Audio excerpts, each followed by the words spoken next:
إن الحمد للذي أكرم الذي علم بالقلم علم الإنسان ما لم يعلم فسبحان الذي لا امتنانه ولا باللسان ولا بالقلم ونشهد أن لا إله إلا الله وحده لا شريك له ونشهد أن سيدنا وسندنا وحبيبنا وحبيب قلوبنا محمد الذي أرسله بالحق بشيرا ونذيرا وداعيا إلى الله بإذنه وسراجا منيرا إن الله وملائكته يصلون على النبي يا أيها الذين آمنوا صلوا عليه وسلموا تسليما اللهم صل على سيدنا مولانا محمد وعلى آل سيدنا তাহাজ্জুদের যাই নামাজে মরণ দিও প্রভু আমায় একামত দিনের পথে কবুল করে নিও আমায় আল্লাহুম্মা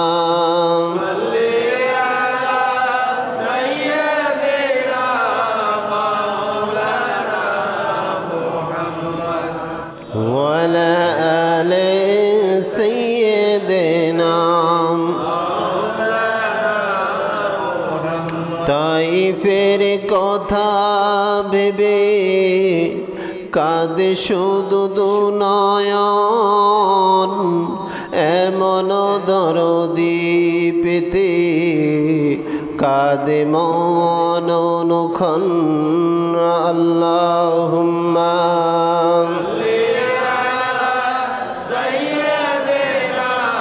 مولانا محمد وعلى آل سيدنا بلغ العلا بكماله كشف الدجى بجماله حسنت جميع خصاله الذي أرسله بالحق بشيرا ونذيرا وداعيا إلى الله بإذنه وسراجا منيرا بلغ العلا بكماله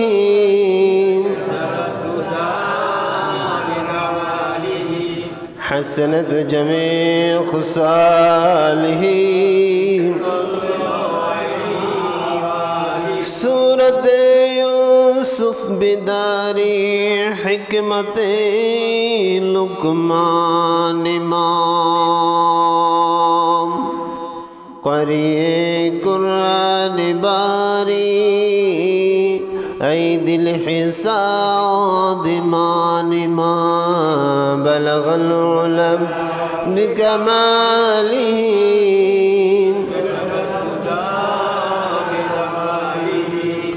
حسنت جميع خصاله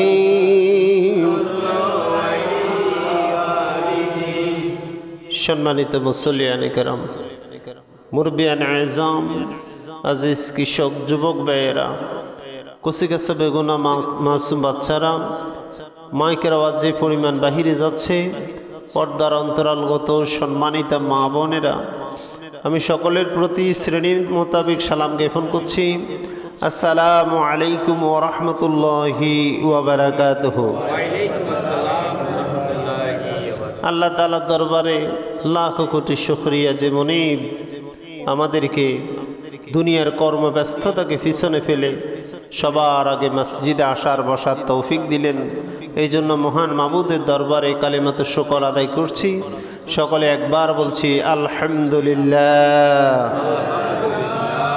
রব্বানা লাকাল হামদ হামদান কাসীরান তাইয়িবান মুবারাকান ফীহি ইয়া রব্বি কামা ইয়ানবাগি লিজালালি ওয়াজহিকা ওয়া আযীমি সুলতানিক।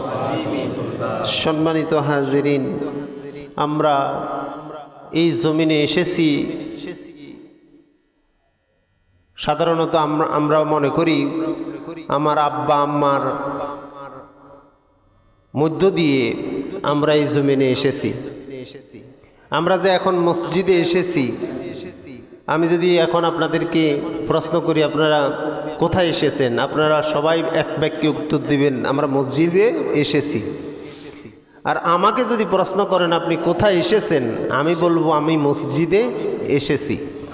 আসলে এই বাক্যে টোটালি ভুল। আমরা মসজিদে আসি নাই, আমাদেরকে মসজিদে আসার তৌফিক যিনি দিয়েছেন তিনি কে? আমরা আসি নাই, আমাদেরকে এনেছেন। আমাদেরকে এনেছেন কে? এনেছেন আল্লাহ এনেছেন। আল্লাহর হুকুম ছাড়া একটা তৃণলতাও লড়ানোর ক্ষমতা কারোই নাই।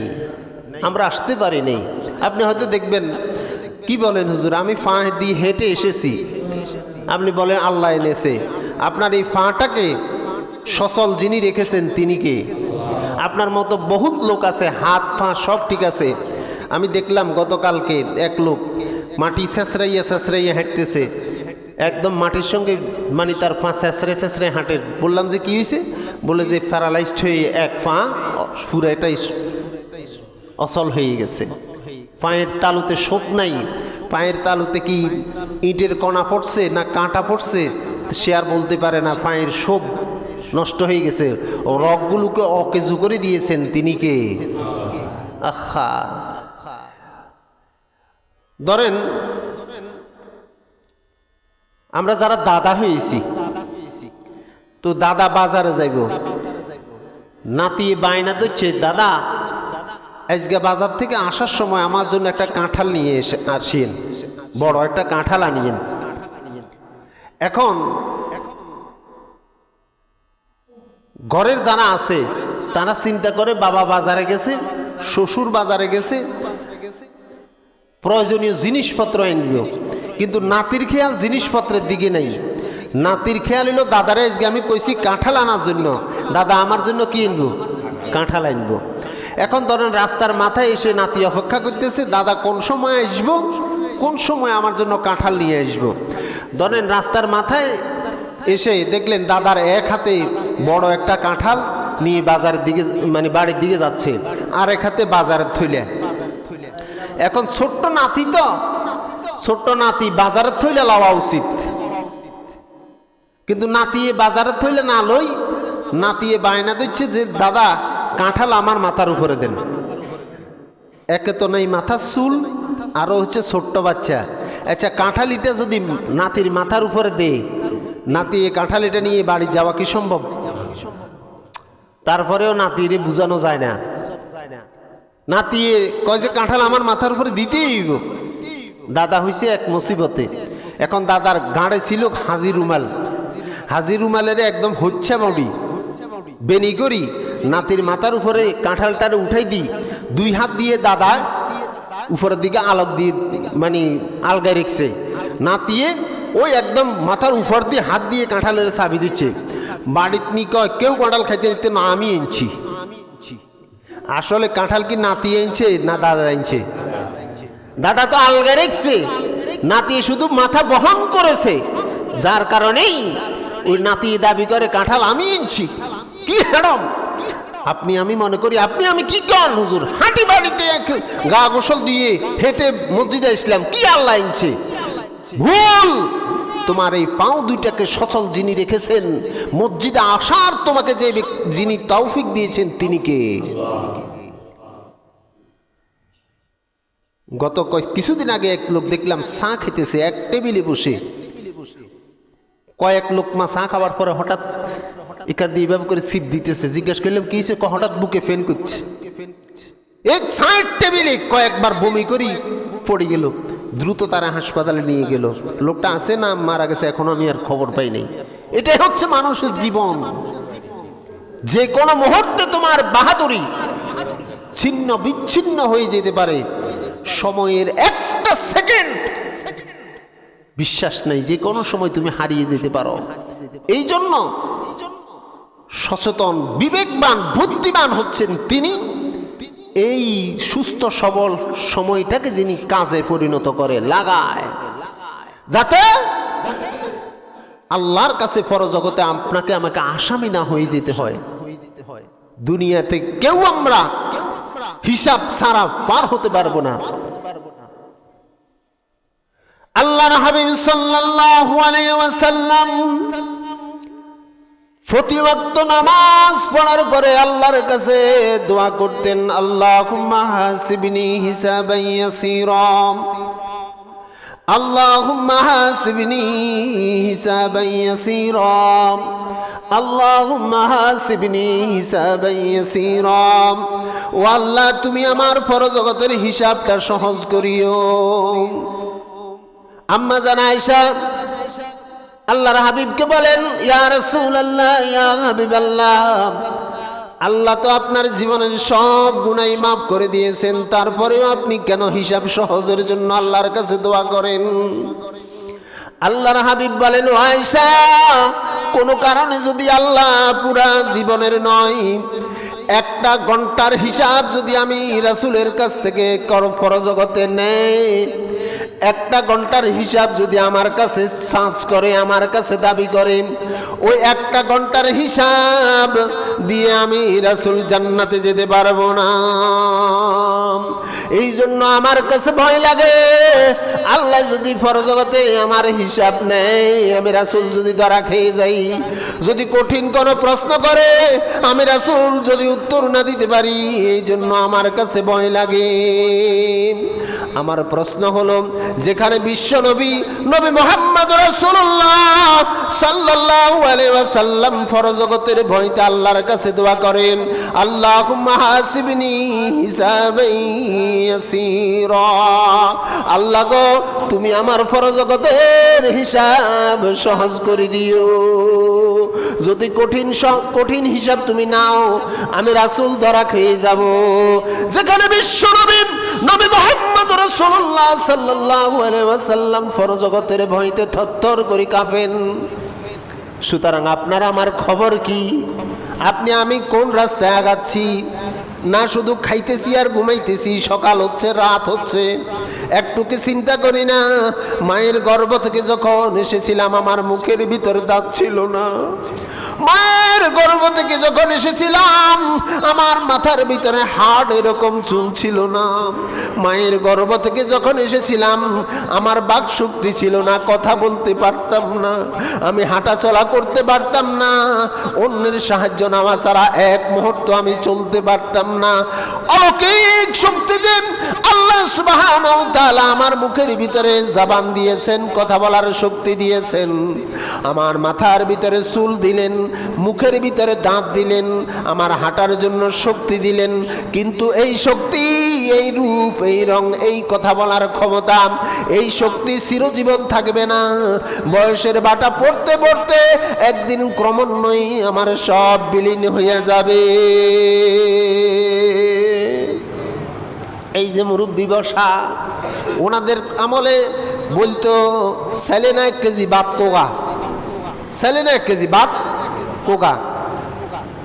সকালবেলা মরিচ আর নারিকেল সিবাইয়া ভাত যেগুলো খাইতো, অনগা আমগো যুবকে 3 বেলা এগুলো খাইতে পারে।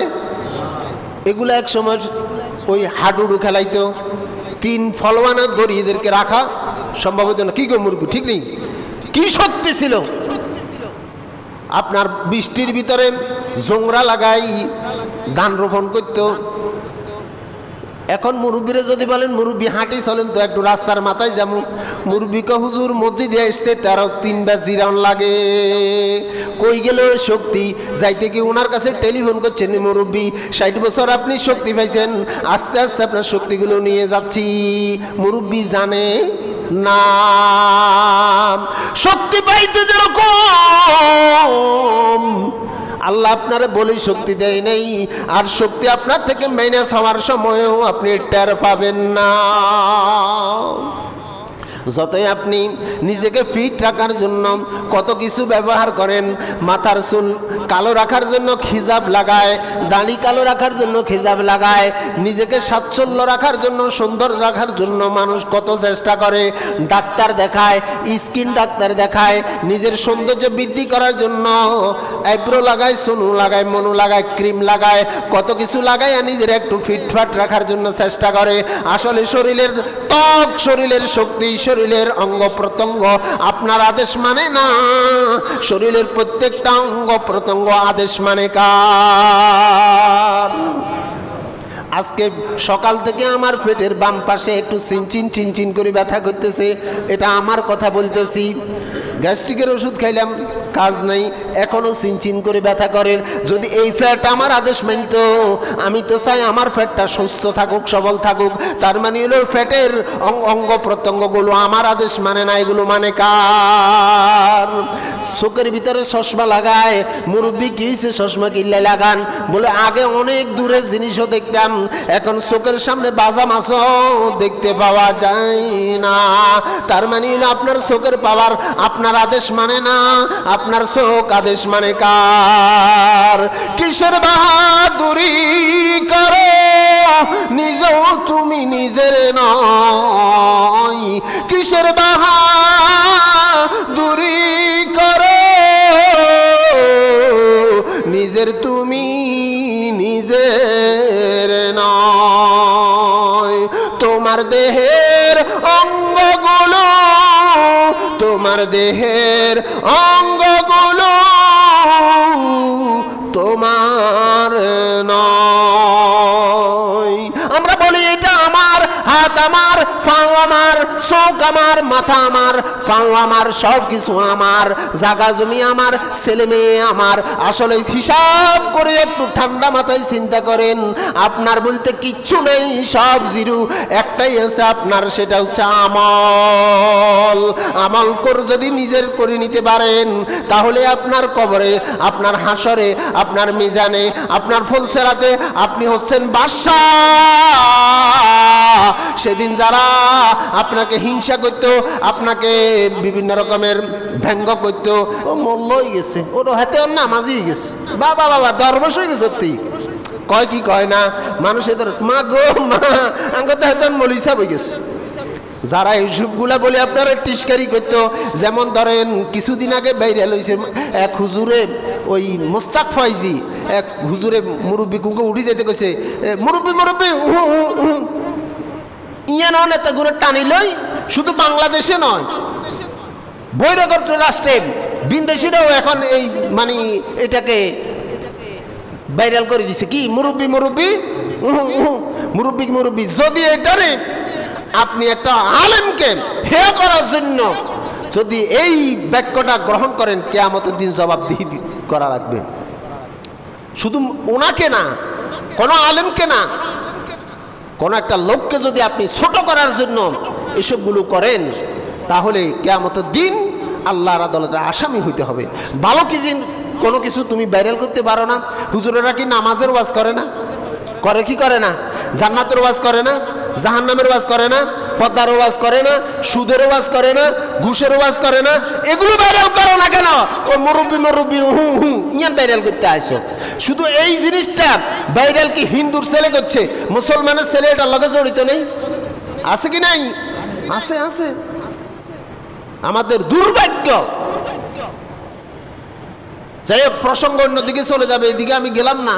আমি প্রশ্ন করছি, আমরা যে আমার বলে নিজের জীবনটাকে বরবাদ করে দিচ্ছি, কিচ্ছুই আমার না, কিছুই না, শুধু আমল আমল আমল।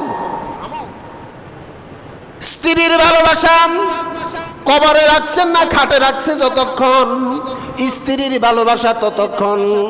স্ত্রী আপনাকে কান্দে করে কবর পর্যন্ত নিবে না।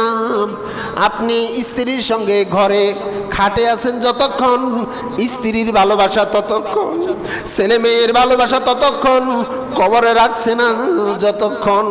মসজিদের ইমাম সাহেবের ভালোবাসা ততক্ষণ, জায়নাজার নামাজের ইমামতি করছে না যতক্ষণ। এরপরে জানাজার নামাজ পড়িয়ে এলে মসজিদের ইমাম সাহেব আপনার কবরের পাশে যাইব না, কারণ আপনার থেকে এখন আর হুজুরে হাদিয়া তো পাইতো নয়, কারণ আপনার এখন তো তেলামাসি বাদ দিয়া জীবন্ত একবারে তেলামাসি করলে 2-4 পয়সা আসার সম্ভাবনা, কথা কয় না। আপনাদের এখানে মসজিদ প্রতিষ্ঠিত করে গেছেন যারা, এখন তো তারা নাই। এই যে আমাদের জসিম ভাইয়ের আব্বা, উনি যদি জীবিত দেখতো, আমি হুজুরও ওনারে দেখলে তেলবাজি করতাম, কিল্লাই হয়তো কিছু মাল পানি বাইতো, বছর শেষে বেতন টাকা না বাইতো। হুজুর উনি বলতো, জসিম একটা কাজ কর, হুজুরের কিছু টাকা হাদিয়া বাড়াই দে। এখন আমি যতই ওনার কবরের পাশে গিয়া রাত দিন 24 ঘন্টা জিয়ারত করলেও কাম হবে না, কারণ উনি আর জসিমের এই সুপারিশ করার সুযোগ। তো মসজিদের ইমাম সাহেবের ভালোবাসা ততক্ষণ, আপনার জানাজার নামাজের ইমামতি করছে না যতক্ষণ। আল্লাহর হাবিব সাল্লাল্লাহু আলাইহি ওয়াসাল্লামের ভালোবাসা ততক্ষণ, আপনাকে জান্নাতে পৌঁছাচ্ছে না যতক্ষণ। সুবহানাল্লাহ। এই জন্য আপনি আপনার ছেলের চাইতে, মেয়ের চাইতে, স্ত্রী, পরিবার, সম্পদ, জায়গা জমি যা কিছু আছে, এবং কি নিজের জীবনের চাইতেও বেশি মহব্বত রাখতে হবে রাসূলের প্রতি। হযরত আবু বকর রাদিয়াল্লাহু তাআলা আনহু ও হেরা গুহার ভিতরে যখন ঢুকলেন, সাপে আবু বকরকে দর্শন করেছে। আল্লাহর হাবিব সাল্লাল্লাহু আলাইহি সাল্লাম হেরা গুহার পর্বতের ভিতরে আবু বকরকে বলতেছেন, আবু বকর, সারাদিন হাঁটি ক্লান্ত হয়ে গেছি, সারা রাত হাঁটার পরে আবু বকর পাগুলো ফুলে গেছে রে আবু বকর, তুমি একটু বসো, আমি একটু তোমার বুকের সঙ্গে হেলান দিয়ে একটু মানে নিজের ক্লান্তিটা দূর করি, একটু আমি আরামটা গ্রহণ করি। হযরত আবু বকর বসলেন। আল্লাহর হাবিব সাল্লাল্লাহু আলাইহি ওয়াসাল্লামের মাথা আবু বকরের কোলের উপরে। এমত অবস্থায় দেখলেন ওই গর্তের ভিতরে, ওই গুহার ভিতরে একটা সাপের ছিদ্র দেখা যায়। ওই সাপ ভিতর থেকে জিহ্বা বাইর করে করে এইভাবে হানাইতে আছে। আবু বকর কি করলেন? নিজের মাথা থেকে পাগড়িটারে খুলে ফেললেন। এই মুহূর্তে আমার পাগড়ির গুরুত্ব নয়, এই মুহূর্তে হচ্ছে আমার রাসূলকে হেফাজত করা। যখন ইসলাম বিদ্বেষী কোনো কাজ হবে, যখন সমাজে অন্যায় হবে, অপরাধ হবে, যখন সমাজে দেখবেন, বাড়ির ভিতরে দেখবেন কোনো অপরাধ সংগঠিত হচ্ছে, তখন আপনার সুবহানাল্লাহ সুবহানাল্লাহ তাসবিহ দানার গুরুত্ব নাই। আপনার তখন হচ্ছে ওই অন্যায়ের প্রতিবাদ করা। তা'মুরুনা বিল মা'রুফি ওয়া তানহাউনা আনিল মুনকার। তখন আপনার উচিত হচ্ছে তাসবিহ দানার পকেটে রাখো, অন্যায় দেখতেছো সেখানে বাধা প্রদান করো। আবু বকর কি করলেন? নিজের পাগড়িটারে খুলি ওই সাপের গর্তটারে বন্ধ করার চেষ্টা করলেন। সাপ এক জায়গা দিয়ে গর্ত বন্ধ করলে আরেক জায়গা দিয়ে যাই তার মুখ করে, এইভাবে করে আবু বকরের পাগড়ি পুরাটাই শেষ, কিন্তু সাপের গর্ত বন্ধ হয় না। এরপরে নিরুপায় হইয়া গিয়া, যেহেতু বিশ্বনবী আবু বকরের কোলের উপরে ঘুম যাইতে আছে, আরাম পাচ্ছে, ক্লান্তি দূর করছে, এক পর্যায়ে নিরাপদ মানে আর অসহায় হয়ে গিয়ে নিজের পায়ের বৃদ্ধ আঙ্গুল দিয়া সাপের গর্তের মুখটার বন্ধ করতে চাইলেন। শরীরের অঙ্গ প্রত্যঙ্গ যত জায়গায় দিয়ে আবু বকরের পক্ষে সম্ভব তত জায়গা দিয়া বন্ধ করার চেষ্টা করলেন। সাপ নিরুপায় হয়ে গিয়ে আবু বকরের পায়ের তালুবাই সাপের ঠোকর মেরেছে। বিষাক্ত সাপের যন্ত্রণায় আবু বকরের পুরাটা শরীর কালো হয়ে গেছে, আর সহ্য হয় না। চোখ দিয়ে বিষের যন্ত্রণায় কয়েক ফোঁটা পানি দাঁড়ি বিয়ে গিয়ে রাসূলের চেহারা মোবারকের উপরে পড়েছে। হঠাৎ বিশ্বনবীর ঘুম ভেঙে গেল, তাকায় দেখে আবু বকরের চেহারাটা কালো হয়ে গেছে, দাঁড়ি বেয়ে বেয়ে অধর নয়নে চোখের পানি পড়তেছে। আল্লাহর হাবিব সাল্লাল্লাহু আলাইহি ওয়াসাল্লাম বলেন, আবু বকর কি ব্যাপার, বাড়ির কথা বুঝি মনে পড়ে গেছে, ছেলের কথা মনে পড়ে গেছে, স্ত্রীর কথা মনে পড়ে গেছে নাকি, পাড়া প্রতিবেশী বন্ধু মহলের কথা মনে পড়ে গেছে নাকি, ব্যবসা বাণিজ্যের কথা মনে পড়ে গেছে নাকি? হযরত আবু বকর বলে, ইয়া রাসূলুল্লাহ, ইয়া হাবিবাল্লাহ, যেই দিন আপনার হাতে হাত রেখে পড়েছিলাম লা ইলাহা ইল্লাল্লাহু মুহাম্মাদুর রাসূলুল্লাহ, আল্লাহর হাবিব গো, যেই দিন আপনার হাতে হাত রাখিয়া ইমানের এই শরাব পান করেছিলাম, ইমানের এই দৌলতি ছায়াতলে এসেছিলাম, ওই দিন থেকে নিজের ছেলে মেয়ে পরিবার পরিজন থেকে সবার থেকে আপনার প্রতি মহব্বত বেশি। তো আবু বকর কান্দো কা, ইয়া রাসূলুল্লাহ, আমারে সাপে দর্শন করছে, ইয়াল্লাহ কান্দি। আবু বকর রে, এতক্ষণ আমারে বলো নাই কেন তুমি বিষের যন্ত্রণায় কান্না করছো, তোমার এত টাইম হয়ে গেছে, সাপে দর্শন করেছে, এতক্ষণ আমারে কেন বলো নাই? ইয়া রাসূলুল্লাহ, ইয়া হাবিবাল্লাহ, এটা তো সামান্য একটা সাপ, আমার পায়ের তালুবাই দর্শন করেছে। ওই বিষাক্ত সাপ যদি আমি আবু বকরের কলিজার ভিতরে যদি দর্শন করত, আমি আবু বকরের কলিজা ভাই যদি ঠোকর মারত, বিশ্ব নবীর আরামের ভিতরে আমি আবু বকর ডিস্টার্ব করতাম না। কলিজার থেকে বেশি মহব্বত করতে হবে রাসূলকে। আমরা এখানে যদি এখন বলি আমরা কারা কারা রাসূলকে মহব্বত করি, সবাই হাত উঠাইবেন, আমি এটা জানি। আমি যদি বলি যে রাসূলকে মহব্বত আমরা কারা কারা করি, সবাই হাত উঠাবো। কিন্তু আমার প্রশ্ন হলো, আমার রাসূলের গোটা 63 বছর জীবনী আপনি তালাশ করেন, আমার রাসূল মিথ্যা কথা কোয়ার কইছে? কিন্তু রাসূলকে তো মহব্বত করেন, কিন্তু মিথ্যা কথা তো আপনি ছাড়েন না। আমার রাসূলের গোটা জীবনী তালাশ করেন, আমার রাসূল কি সুদের উপরে টাকা লাগাইছে? কিন্তু আপনি তো রাসূলের মহব্বত রাখেন ঠিক, কিন্তু সুদের কারবার তো ছাড়েন না। আমার রাসূলকে গোটা জীবনী তালাশ করেন, আমার রাসূল ছেলের বিয়ে করাইতে, ছেলে তো ওনার উপযুক্ত হওয়ার আগেই মারা গেছে, মেয়েদেরকে বিয়ে দেওয়ার সময় যৌতুক উনি খাইছে বা দিয়েছে, বা কোনো সাহাবীদেরকে উনি যৌতুক নামার পক্ষে রায় দিয়েছেন, এই ধরনের একটা রাসূলের 63 বছরের জীবনের ভিতরে পাইবেন? তো যারা কর্মের লগে কাজের লগে মিল নেই, এদেরকে বলে দ্বিমুখী। এদের কি মুখী? দ্বিমুখী। এদের কথা আর কাজের মিল নাই। মুখে বলে রাসূলের ভালোবাসি, হ্যাঁ, কিন্তু কাজের লগে মিল নাই। রবিউল আউয়ালে তোমারি গান গাই, রবিউল আউয়াল গেলে তোমায় ভুলে যাই, তোমার নামে দরুদ পড়ি, তোমার নামে গড়া গড়ি, মুখে বলি ভালোবাসি, মুখে বলি ভালোবাসি, অন্তরেতে নাই। রবিউল আউয়াল গেলে তোমায় ভুলে যাই।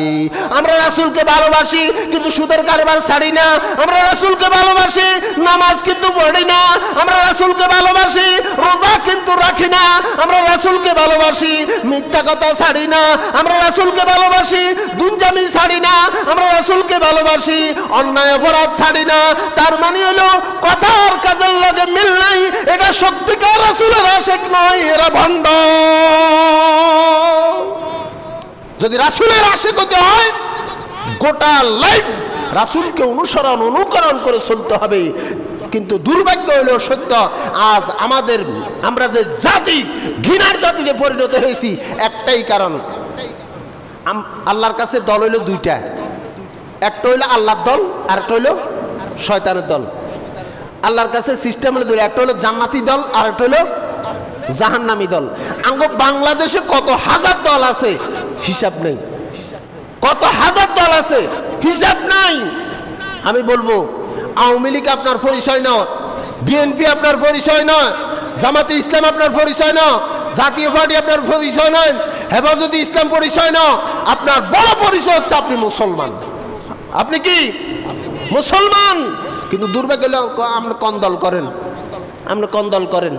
গত কয়েকদিন আগে এক হুজুর এক জায়গায় ইন্টারভিউ দিতে গেছে, কয় না ইগো তো নিকে সুন্নি, ইজে কি এক হলো সুন্নি, আর একটা হলো কি ওয়াবি, আর একটা হলো কাউমি, আর একটা হলো ওইটা, আর একটা হলো হেটা। যদি আল্লাহর কোরআন কয়টা? কথা কন, আল্লাহর কোরআন কয়টা? নামাজ ক ওয়াক্ত ফরজ, আমাদের আল্লাহ কয়জন, রসুল কয়জন? বিজ্ঞানের ভিতরে যখন ফারাক নেই, সুন্নিদের জন্য কোরআন শরীফ আরেকটা নিত তাইলে বুঝতাম। সুন্নিদের জন্য নামাজ যদি সিস্টেমের তরিকায় ভিন্নতা থাকতো তাইলে বুঝতাম। এত তরিকার তো গুল্লি মারি আইন, এ তরিকা করে ইসলামটা ধ্বংস করেছে। সব তরিকার মানুষগুলো যদি এক তরিকায় হইতো, পৃথিবীর কোন জাতি নেই মুসলমানদের বিরুদ্ধে চোখ রাঙ্গাইতে পারে। আপনারা 5 ভাই যদি একত্র থাকেন, দেখবেন ওই ঘরে শান্তি কিরকম। আর ভাইয়ের শত্রুর ভাই এর চাইতে ভয়ঙ্কর কিছু। এখনো দেখা যায় হিন্দুরা আমাদের শত্রু নয়, বৌদ্ধ আমাদের শত্রু নয়, ইহুদি নাসারা আমাদের শত্রু নয়, আমাদের মুসলমানের শত্রু মুসলমান। আজ আওয়ামী লীগের বিচার করলে আমি হাতে কামাইছি, বিএনপির বিচার করলে আমি হাতে তালি দিই কামাইছি, জামাতে ইসলামের বিচার করলে আমি হাতে তালি দিই কামাইছে। কিন্তু আগে দেখুন, যার বিচার হচ্ছে, যার বিরুদ্ধে যাচ্ছে, সে কি আমার জাতি ভাই কিনা, সে কি মুসলমান কিনা? দলাদলি ভুলে যান, আমরা সবাই এক আল্লাহর গোলামি করি। আল্লাহ তাআলা আমাদেরকে এই যে পৃথকতার কারণে আজ আমাদের অশান্তি, শান্তি নাই। আল্লাহ আমাদেরকে বুঝার তৌফিক দান করুক। আর কি বলবো, তবে পরিশেষে এই আদেশটুকু আপনাদেরকে দিয়ে গেলাম, সেটা হচ্ছে আমরা অহংকার মুক্ত জীবন গঠন করতে হবে। আজ আপনার ক্ষমতা আছে থাকবে না, আজ আপনার শক্তি আছে থাকবে না, আজ আপনার রূপ আছে থাকবে না, আজ আপনার অর্থ আছে থাকবে না। আজ এই যে আপনার কি বলবো, এই যে বিচারপতি মানিক, সে দেখছেন না কোটি লাখ লাখ না কোটি কোটি টাকার মালিক, লাস্টে তার অহংকার কোথায় গেল? যে কোনো প্রবাহিত হোক, কলা বা কলা গাছের পাতার ভিতর দিয়ে সুরিস, তার তো কোটি কোটি টাকা। তা আপনারও পরিণতি হয়তো হইতেও পারে। এই জন্য কোনো অহংকার না। আপনার অর্থ আছে আলহামদুলিল্লাহ, আপনার রূপ আছে আলহামদুলিল্লাহ, আপনার যৌবনের শক্তি আছে আলহামদুলিল্লাহ। যেই যে হাওলাতে আছেন শুকরিয়া আদায় করেন, শুকরিয়া, এটা হলো বড় নেয়ামত।